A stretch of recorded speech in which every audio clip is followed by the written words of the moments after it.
In learning about my Peeler family genealogy, I have found our Peeler family book to be an invaluable resource. The Peeler family book was published in 1935 by John W. Peeler. John collected data for 20 years from various Peelers, including Miss May Peeler of Gaffney. Additionally, in regards to our family history, a lot of the information that ties us to the past came from a family Bible that Anthony Peeler willed to his son Jacob, of which the last known owner was Mr. Jesse A. Peeler, Jr. of Brooksville, Mississippi. In this presentation, I would like to share with you some of the Peeler family lineage and interesting family history. In 1727, in order to gain religious freedom, land, and escape political unrest, Johannes and his sons, Jacob, David, and Michael, sailed on a ship, the Molly, to Philadelphia. By 1748, Johannes's youngest son, Michael, was old enough to make his way down the 435-mile Great Wagon Road to the eastern frontier of North Carolina. This journey was usually done with others of similar means. Notably, Michael arrived in North Carolina 2 years before even Daniel Boone. In May of 1776, Michael enlisted as a corporal in the Revolutionary War and served as a guard under Kingsbury's artillery militia. After the war, Michael accumulated 450 acres on the Reedy Branch tributary of Second Creek in Rowan County, North Carolina. During Michael's life, it is documented that he was a member of the Grace Reform congregation, but unfortunately, he did pass away before the church could be built. Regardless, it is believed that he is buried at the Grace Reformed Church Cemetery, along with his wife Margaret, son Lewis, and daughter-in-law Regina Fisher Peeler. Today, if you visit this church, while you can't find a marker for the Peelers that I have mentioned, you can see where the Peeler family worshipped and read several markers that describe how the people who worshipped here felt. Right before Michael's death in 1807, in his will, he lovingly provided for his children, Michael Jr., Peter, Andrew, Elizabeth, and his underage son, John. Notably, while not directly provided for in Michael's will, our direct descendant Anthony was also cared for. In fact, in 1801, Michael gave Anthony 125 acres. Prior to being deeded this land, our grandfather Anthony Peeler married a lady by the name of Barbara. Together they had several children. Anthony's eldest was Mary, and while her birth date is unclear, she was old enough to marry John Parks of Rowan in 1783. By May 23, 1779, it is believed that Anthony and Barbara welcomed their son Isaac at their new home in Union County, South Carolina. By 1782, Anthony and Barbara had their son Jacob. Then in 1784, a son Daniel, followed by the baby Richmond. It should be mentioned that in the Peeler family book, there is a letter from Anthony's grandson Isaac to his nephew, While the Peeler family Bible does bring up confirmation that our Anthony was the son of the German immigrant Michael, in this letter Isaac wrote, "I can only go back to my grandfather Anthony Peeler, who moved to the Broad River from North Carolina in 1779 to a place known as the Peeler Place, east of the Broad River, and a few miles south of Cherokee Iron Works.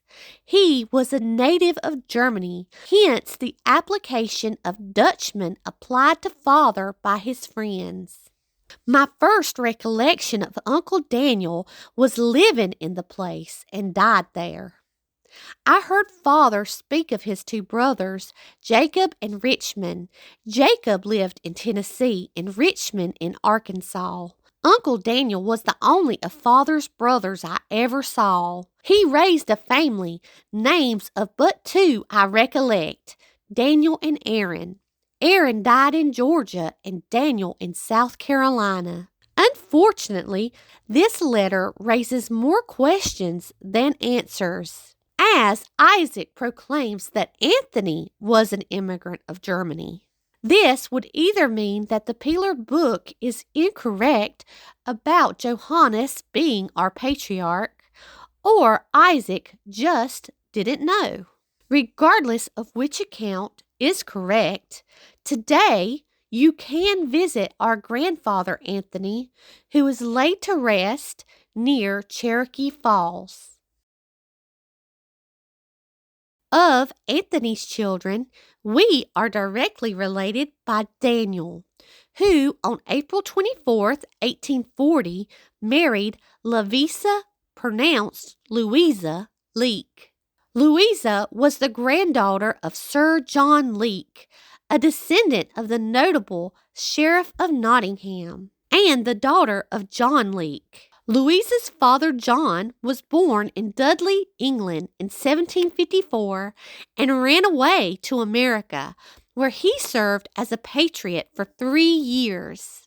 Later, Louisa's father married Jane Smith, and they had Louisa in 1784 in Bedford, Virginia, before moving to South Carolina in 1789.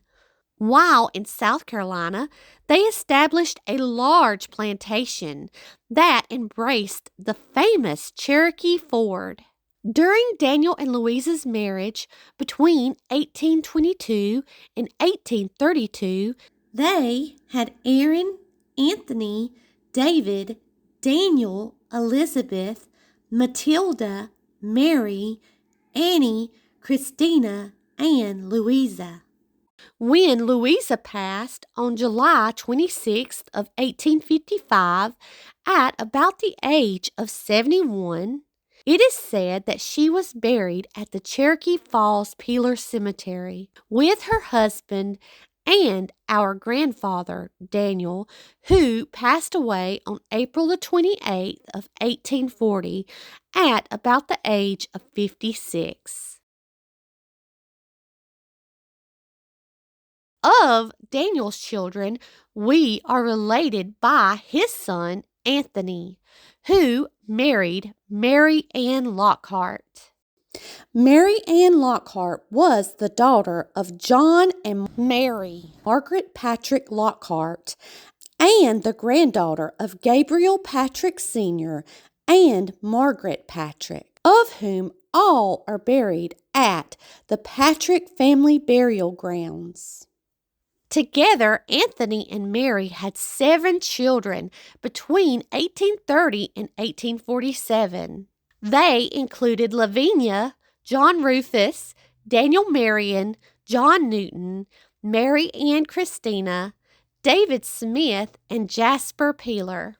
Unfortunately, our grandfather Anthony also died at a young age, as he passed away on February the 26th of 1847 at only the age of 58. According to the family Peeler book, Anthony was buried beside his grandfather Anthony at the Cherokee Falls Cemetery. Unfortunately, when I did find this cemetery, I could find neither tombstone. On a happier note, Anthony's wife, Mary Ann, lived to be 72, passing away on July 19th of 1884. She is buried at the Patriarch Cemetery. Just like the ancestors before John Rufus, he was a fighter and a survivor. In addition, he continued the family occupation of farming, but was also a part-time schoolteacher. Sometime prior to 1860, John Rufus married Sarah Ann Hambright. Sarah was the daughter of Madison Hambright, the granddaughter of Frederick Hambright Jr., and the great-granddaughter of Frederick Hambright. Ironically, Frederick Hambright was also a farmer and schoolteacher, but was more commonly known as the Terror of the Tories because of his heroics during the Battle of King's Mountain, as he refused to stop fighting even after being wounded. By January the 24th of 1861, Sarah and John Rufus welcomed their son, James Madison Peeler. Only 4 short months later, the war between the states erupted. John Rufus was 28 years old. By August of that year, John Rufus and his younger brothers, Daniel Marion, John Newton, David Smith, and Anthony Jasper, enlisted in Company F of the 15th South Carolina Infantry. Like many farmer soldiers, his war records indicate that he was allowed leave at least once during the war to help with the crops at home. John Rufus fought for the state of South Carolina even after being wounded. In fact, according to his war records, after his injury, he became a teamster for the quartermaster until 1865, when he was forced to surrender to Sherman in Greensboro, North Carolina. While our Peeler family book does tell us that John Rufus's brother David Smith spent some time as a POW, during a family vacation to Point Lookout, Maryland, Wade Peeler and his family actually discovered that John Rufus was a prisoner of war there as well. By the end of the war, John Rufus had not only lost a finger, but also his brother Anthony Jasper, his brother-in-law John Franklin, a few cousins, and who knows how many friends. Unfortunately for John Rufus, only around 6 years later in 1870, he would lose his dear wife Sarah, leaving their son James Madison motherless at only 9 years old. Eventually, by 1877, John Rufus did remarry a second time to Martha Blackwell. She was the daughter of William Blackwell. Together, they had 9 children. During John Rufus's life, he was a member of Smyrna ARP Church and a highly respected citizen in his state and community. John Rufus and his family were living in the Wilkinsville area, close to his beloved son James Madison, when he passed away on May 28th of 1907. After which John Rufus was laid to rest in the Patriarch Cemetery. It is worth mentioning that his second wife Martha is buried at Abington Creek, and his first wife and our grandmother, Sarah, is at the Cherokee Falls Peeler Cemetery. In fact, Sarah's tombstone is one of the last legible stones in that dilapidated cemetery. James Madison Peeler, just like his forefathers, was a successful farmer. At the age of 22, James married Christina Martin on October the 14th, 1883. Christina was the daughter of Thomas Martin, the granddaughter of Morgan and Jane Ramsay Martin, and the great-granddaughter of Micah and Morning Martin. Interestingly, according to some online resources, Morning was actually half Choctaw. Together, James and Christina had many children. Between 1884 and 1911, James and Christina welcomed 16 children named James, John, Jasper, Maddie, Hattie, Ora, Marion, Pearl, Roy, Teresa, Frank, Vera, Ernest, Ethel, Zula, and Aaron. Unfortunately, of their children, James passed away at 19, Pearl passed away at 7, Aaron passed away as an infant in 1911. And while at the Cherokee Falls Cemetery, I came across the grave of John Rufus, who passed away at age 1. On a happier note, sometime during James and Christina's life together, they built a family home, which has served as a home for both Peelers and Davises alike. A home that in the past hosted many family get-togethers and is still standing even today. By April 4th, 1926, at the age of 56, Christina passed away and was laid to rest at the Patriarch Cemetery. However, James never remarried and lived as a widower, a loving father and grandfather, whose legacy has brought us here today. By 1937, after 6 months of battling an illness, James finally passed away at his daughter's house. He was 76 years old. Upon his death, he was laid to rest beside his wife, Christina. Regrettably, not much more is documented in our Peeler family book beyond this in regards to our direct family.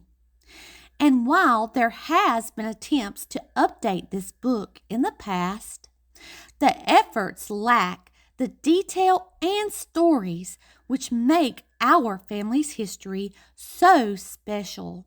A history of devout Christ followers, a history of stewards of the land, a history of fighters, and a history of a family that continues to care for one another.